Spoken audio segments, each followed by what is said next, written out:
what are your 4 favorite films? Oh my gosh. Just really fast. Okay. This year I loved Memoir of a Snail, and I got to meet the director. He was really, really nice to me. Mulholland Drive, David Lynch, rest in peace. One of the great Los Angeles movies as well. He understood this wacky town. 2 so far, we're gonna get the rest soon. I am Mia Lee Vicino, West Coast editor of Letterboxd, and we are here at the Academy Museum with... I am Zoe, I'm a museum educator. And Zoe's gonna show us around, let's go! And now we're here at the Gold Cylinder. I like to start with this Oscar because it's from the first Academy Awards. They were celebrating the movies that came out in 1927 to 1928, but the ceremony was held in 1929. What I like about this Oscar is that it is for Sunrise, and at the first Academy Awards, they had 2 categories for Best Picture. They had Unique and Artistic Vision, and they had Outstanding Picture. And Sunrise, I believe, was one of Damien Chazelle's 4 faves, so yet another reason to add that to your Letterboxd watch lists. If you notice, he's standing on 5 reels, so that was the first 5 branches of the Academy. Do you know what they were? Tell me! Acting, directing, producing, writing, and technicians. Please tell me about the Titanic Academy Award presented to the James Cameron.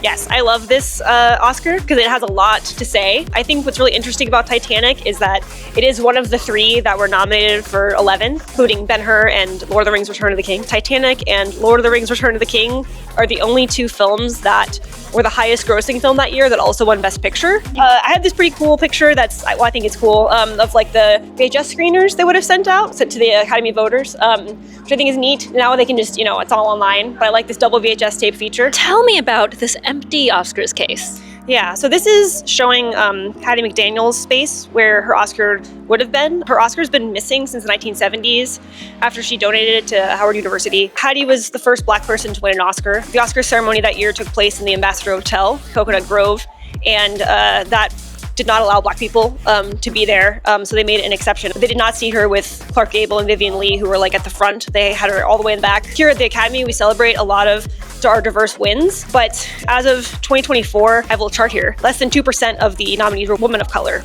So I'm really happy that we're celebrating them and that we have this on display, but hopefully we can break those patterns. I am a big fan of the film Chicago. He had it coming. He had it coming. So please tell me about this Academy Award. Yeah, I also love Chicago. So this is for Colleen Atwood. She was a costume designer. She's a really cool lady. She, I think, has an interesting background where she was studying art in high school, and she was a really talented artist, but then 17 she got pregnant, so she couldn't go to college. She couldn't accept any of the scholarships she was awarded. She had this baby. She was working a graveyard shift at a French fry factory, struggling, and then finally at 28, I guess she solved the childcare thing and was able to move to New York and start working in film. And I like that story because it's just she didn't start until later, but she achieved lots of success. She's been nominated 12 times. She's won 4 times. Known for having real jewelry on her actors. So if you look at the film, it's usually it's going to be fake jewelry, but this in Memoirs of a Geisha, which she also won for, it's going to be real pearls and such. This Oscar is pretty fun because if you look closely at it, it's a little bit damaged because it fell off her shelf during an earthquake. So his ankles and the base are a little bit cracked. I think it adds kind of a fun character, and she has 3 other Oscars anyway, so she's probably fine with it. One of them is for Fantastic Beasts and Where to Find Them. I think the other one is for Alice in Wonderland Through the Looking Glass. So tell me about this Academy Awards set model.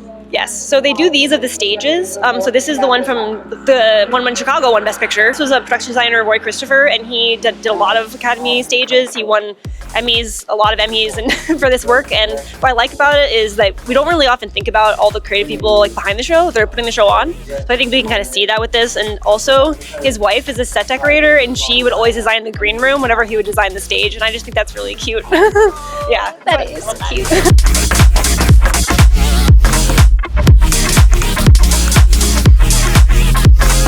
This is the hot pink Gucci suit from I'm Just Ken, worn by Ryan Gosling. What I really love about this is that it was Gosling's idea to make it a Gentlemen Prefer Blondes tribute, which is very clear. So I love that he had that idea and that they really committed to it and they did it. We got 2 of your 4 faves. What are your final 2? Okay, I'm gonna say Amelie is usually, if I have to pick my one favorite movie, I'll pick Amelie because I could watch that every day of my life. And I also play the accordion, and it's a great accordion movie. I'm gonna say Me and You and Everyone We Know.